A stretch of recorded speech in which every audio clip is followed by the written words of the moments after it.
Olá, sejam muito bem-vindos a mais um episódio do nosso Escola de Pais. Os nossos filhos não chegam com manual de instruções, não é verdade? E nós vamos nos tornando pais melhores a cada etapa da vida, ou pelo menos é o que nós buscamos. Quando a gente busca aprender sobre a educação de filhos, não é só para os nossos filhos que nós precisamos olhar. O primeiro passo, e muito importante, é colocar a nossa própria imagem no espelho e olhar para nós mesmos. Como nós estamos? O que será que aquilo que nós vemos no comportamento dos nossos filhos e no desenvolvimento deles pode dizer sobre nós mesmos como pai? Sobre o tipo de pais que estamos sendo e como nós temos nos cuidado. Hoje, nós vamos fazer no Escola de Pais tratando deste tema. O Escola de Pais é uma realização do Trilhas do Saber, produzido pela Educou Consultoria e Aprendizagem. Eu sou o professor Everton Renault e hoje eu vou conversar com o professor Evandro Balbinotti. O professor Evandro é professor de língua portuguesa, formado em português e inglês, tem experiência na sala de aula, tanto na educação básica quanto no ensino superior, e também é psicólogo, trabalha com a perspectiva cognitivo-comportamental, faz atendimento em muitas áreas, inclusive para pais. Professor Evandro, seja muito bem-vindo. Olá, Everton. Bom dia. Muito obrigado pelo convite, por estar aqui nesse momento para conversar com vocês um pouquinho sobre esse tema tão evidente, principalmente nesses dias, nesse período de pandemia, que foi um momento que nas nossas vidas nós temos parado e olhado para as diversas relações que nós vivemos, e inclusive a relação entre pais e filhos. Então, vale muito a pena a gente discutir esse tema e conversar sobre isso nesse momento. Que bacana, realmente é relevante e a gente vai sair daqui com algumas perspectivas e ideias muito legais. Nós vamos começar então falando, acho que não tem como fugir disso, se não começar falando sobre a responsabilidade frente às escolhas. E, de certa maneira, ter filhos, independente, né, da forma como isso aconteceu, é uma escolha. Né? Então, quais são as perspectivas de responsabilização que estão envolvidas com essa escolha de ter filhos, né, de se tornar pai e mãe? Evandro. Veja, Everton, principalmente, como eu havia dito antes, nesse momento, nesse período de pandemia, a gente vê muitos pais falando, a gente vê inclusive memes nas redes sociais sobre o que é estar em casa com os filhos o tempo inteiro, a valorização, inclusive, dos professores, porque os próprios pais dizem, né, que não é uma tarefa tão simples, a tarefa de educar, e nesse momento as pessoas estão podendo estão podendo olhar para isso de uma forma mais próxima. E eu sempre falo que ser pai ou ser mãe é para sempre. Então é uma responsabilidade que a gente assume, ora por uma razão ou por um motivo, ora por outra razão, por outro motivo. E nessa perspectiva, os nossos valores individuais são colocados em xeque. Quando nós nos deparamos com os nossos filhos, nós passamos a nos perguntar algumas coisas que até então não faziam tanto sentido para nós. Por exemplo, eu sou um bom pai? O que eu tenho para oferecer para o meu filho é o suficiente? Aquilo que eu estou oferecendo é necessário? É bom? Eu estou fazendo da melhor forma, da forma correta?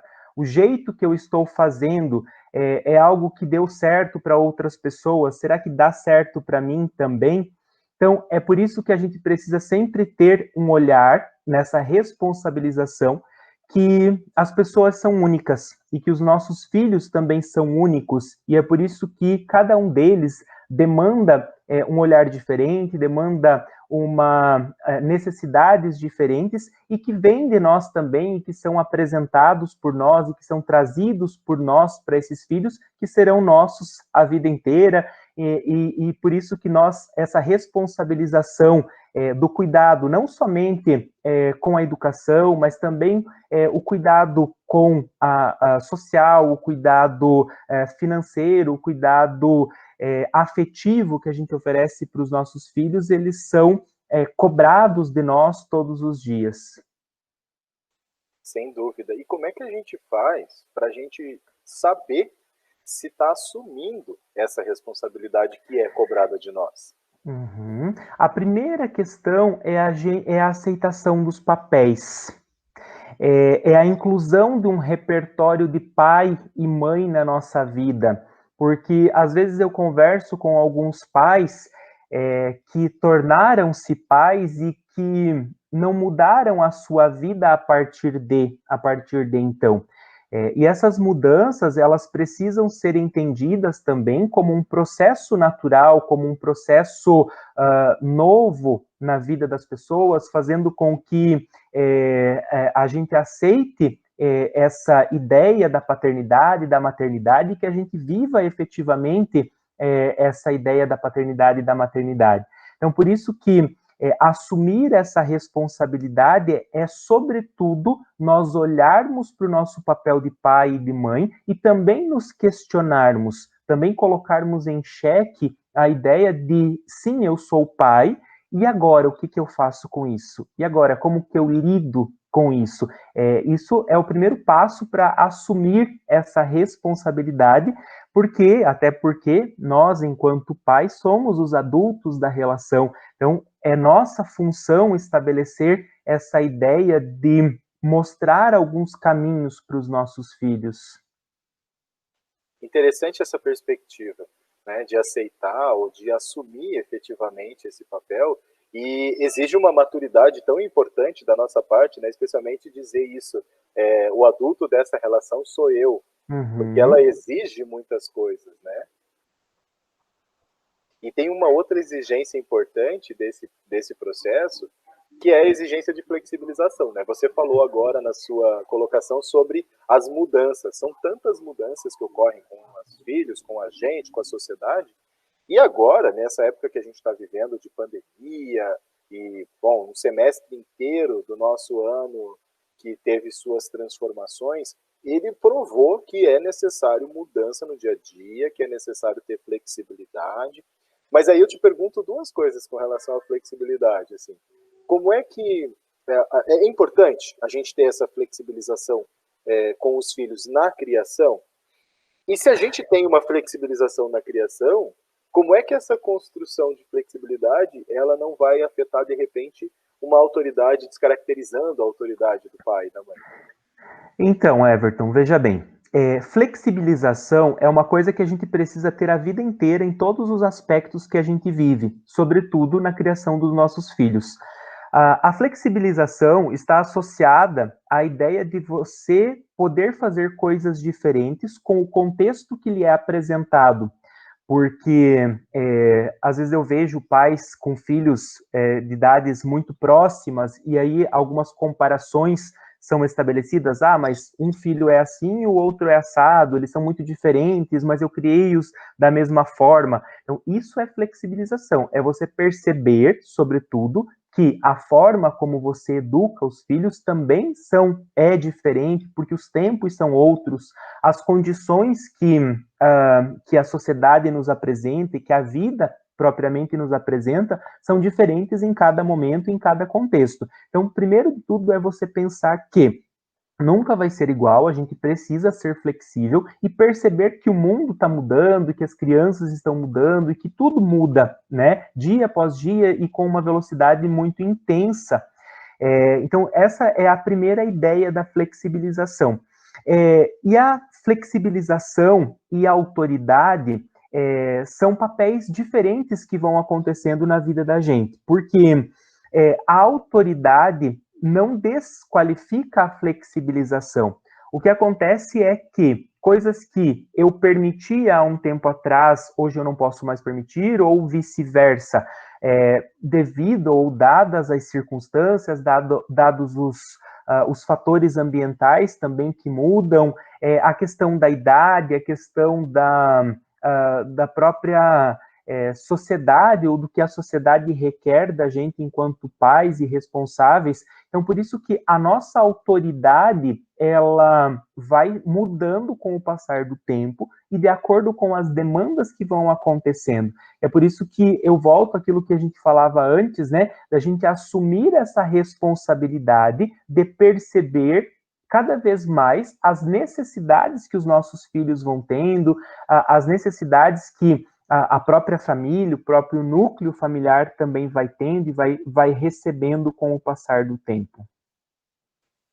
E é interessante isso porque essa autoridade foi mudando, como você falou, ao longo dos anos, essa ideia de autoridade, né?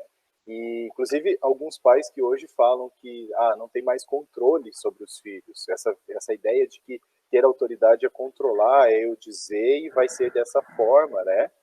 E aí, nessa realidade que a gente está hoje, de que tipo de autoridade, então, que a gente fala hoje? A autoridade que a gente fala hoje está muito mais voltada para o exemplo.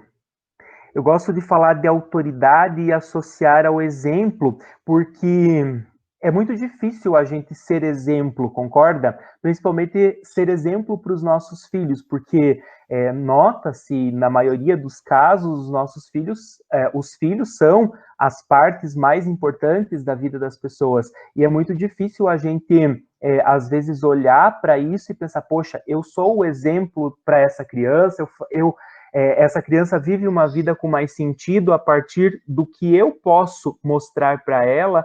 Então, assim, a autoridade está, primeiramente, em você não ser contraditório. O que é não ser contraditório? Eu não posso falar para o meu filho que usar celular é ruim, ou que usar celular o tempo inteiro é ruim, ou que não se desconectar em nenhum momento da internet é algo ruim, sendo que eu estou o tempo inteiro conectado, sendo que eu tenho a necessidade de estar o tempo inteiro mexendo no celular, né? Eu não posso dizer para o meu filho, por exemplo, que ele não pode xingar o coleguinha na escola, ou pode falar palavrões, ou pode, sendo que dentro de casa eu falo palavrões para as pessoas que moram comigo e até para essa própria criança. E aí volto àquela ideia da flexibilidade que eu falava antes. A gente perceber que tudo mudou, que há um tempo atrás a punição, que bater, fazia muito sentido para os pais daquela época, e que hoje não faz mais. Por quê? Nós vivemos numa era em que os nossos filhos, desde muito pequenos, eles já nos questionam o porquê que a gente solicita que eles façam algo. Então não tem como eu fazer diferente.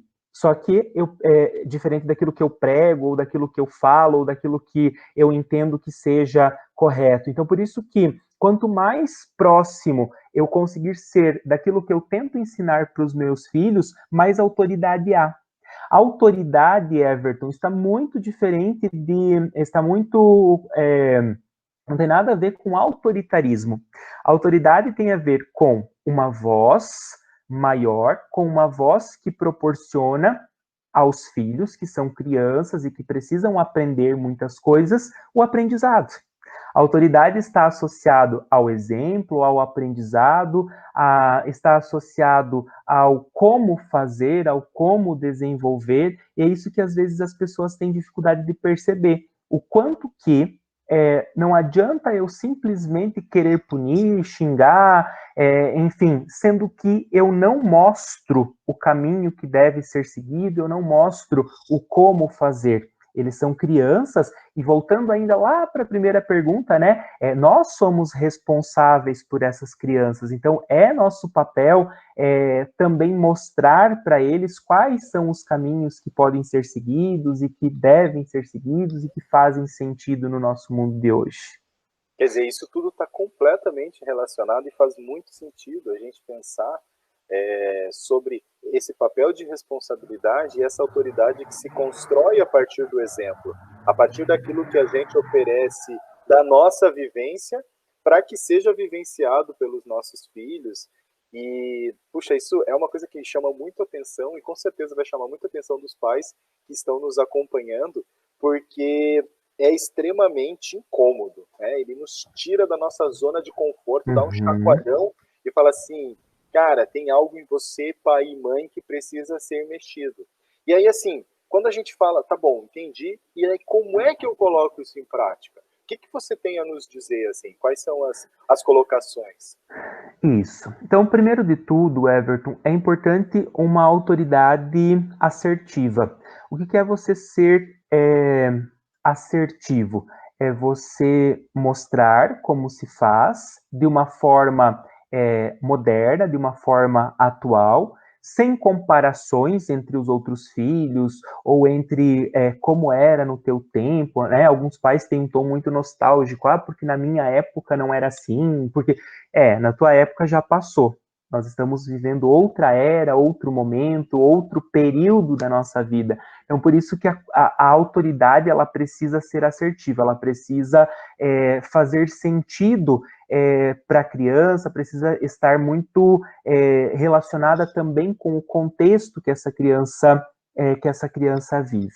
Ademais, é nosso papel atribuir limites para as relações que a gente vive.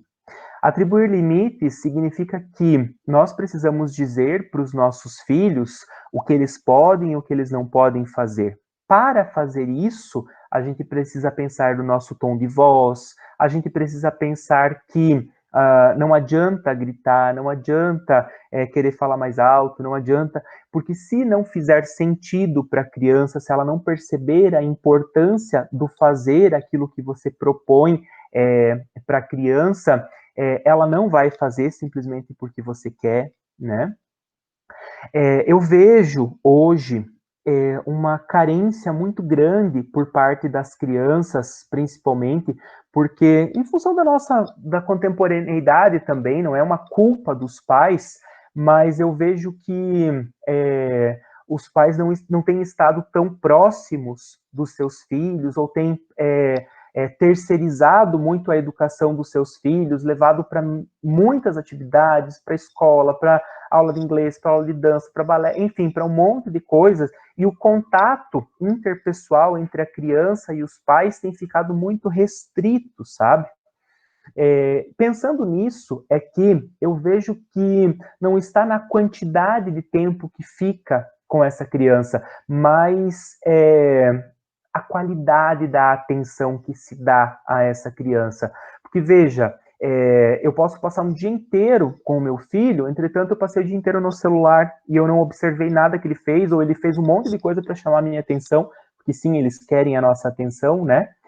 Enquanto que se eu estipulo uma parte do meu dia, ou alguns minutos do meu dia para conversar com essa criança, para estar com ela e estar plenamente com ela, isso tem muito mais, isso faz muito mais sentido. Então, assim, não está no tempo que a gente se relaciona, mas está muito mais no como a gente se relaciona, na qualidade da atenção que a gente dá à criança. Pensando nisso também, quando a gente estiver com essas crianças, é importante estipulando um tempo, né? À noite eu vou brincar com meu filho de tal a tal hora. Nesse período eu não vou ficar assistindo TV, eu não vou ficar mexendo no celular, eu não vou ficar, né? Eu vou brincar com o meu filho. Nesse momento é a possibilidade que eu tenho de reforçar comportamentos adequados, né?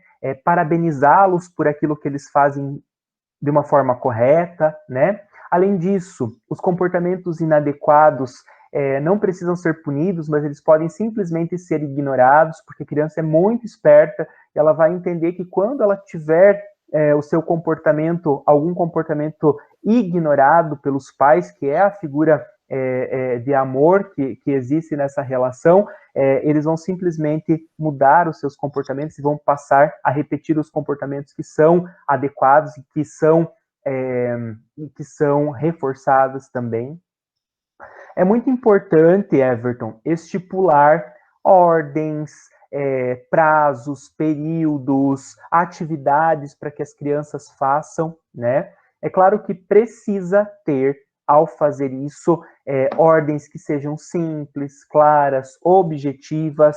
Eu quero que você faça isso, né? Não adianta atribuir muitas coisas, porque a criança vai desanimar e não vai fazer, e aí vai ficar frustrante tanto para a criança quanto para o pai, para a mãe. Então, por isso que precisam ser objetivas, claras, e ser seguidas de um reforço. Lembrando que o reforço pode ser, inclusive, afeto, né? A parabenização, o abraço, o ficar muito feliz com a criança ter feito, ter conseguido, né? Algo que eu vejo que funciona muito é a ideia dos combinados. É você estabelecer combinados com os seus filhos. Por exemplo, deixar claro algumas coisas que podem ser feitas ou não podem ser feitas.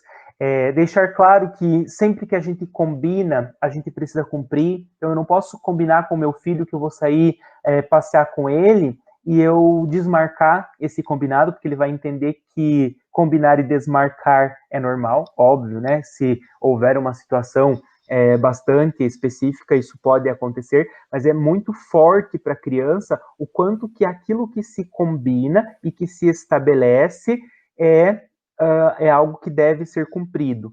Além disso, esses combinados eles precisam ser a curto prazo, daí depois faz-se novamente, né?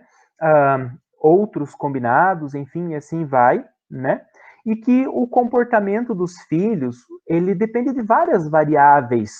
Então, é importante a gente ter isso claro, que a gente precisa entender, por exemplo, que existem estressores ambientais, situacionais, a própria situação que o país vive hoje, aliás, que o mundo vive hoje, também faz com que essas crianças, ou com que nossos filhos, eles se sintam diferentes, porque nós também estamos diferentes em relação a tudo isso. Então, por isso que a gente precisa sempre estar de olho no que está acontecendo, né? Será que na escola ele está se ambientando bem? Será que com as pessoas ele está se relacionando bem? Será que com os amigos ele está se relacionando bem? Então, assim, sempre é importante a gente estar de olho em tudo que os nossos filhos fazem para que a gente possa atuar junto ao problema, junto àquilo que faz com que o comportamento deles mudem. Que sensacional, Evandro. Tem aqui alguns tópicos extremamente importantes. E eu acho que, assim, essa nossa conversa, esse nosso bate-papo, dá para a gente, pai e mãe, voltar várias vezes e captar aqui várias coisas que você colocou que na prática são simples, fazem parte do nosso dia a dia, mas que elas precisam se tornar uma prática efetiva, não é mesmo? Sim. E, bom, foi maravilhoso conversar com você, mas a gente não pode encerrar sem os seus conselhos finais. Depois de tantas dicas, o que você deixaria assim como...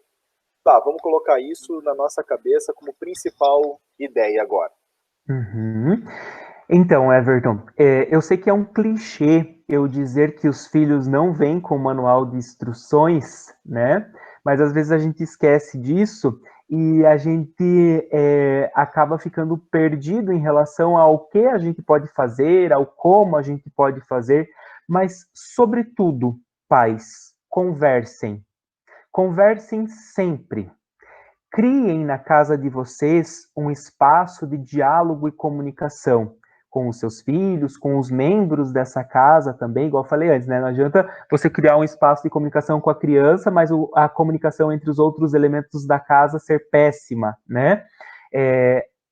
As crianças são muito espertas, muito inteligentes, nós sabemos disso, e é por isso que tudo aquilo que a gente combina, que a gente conversa, que a gente estabelece, é desenvolvido por eles, é seguido por eles, né? Além disso, quando eu falava dos exemplos, sejam exemplos também na postura ética e moral dessas crianças. Às vezes eu vejo pais, né, com posturas totalmente antiéticas, com situações assim básicas do dia a dia, que sentem-se orgulhosos em fazer algumas coisas que na prática não seria um bom exemplo também para essas crianças. E acima de tudo, olhem para os seus filhos com ternura, aceitação e amor incondicional. Porque independente de qualquer coisa, voltando à fala que eu fiz lá no início, os nossos filhos são para sempre. Então, quanto mais aceitação, mais amor, mais ternura que nós oferecermos a eles, melhor vai ser a nossa relação entre pais e filhos. Que sensacional, Evandro. Muitíssimo obrigado pelas suas palavras. Uma gratidão enorme de toda a nossa equipe e de todos os pais que nos acompanham aqui. Muito obrigado, Everton. Foi um prazer estar com vocês. É isso. Você acompanhou hoje mais um episódio do Escola de Pais do Trilhas do Saber, uma produção da Educo Consultoria e Aprendizagem, e a gente espera você no próximo episódio.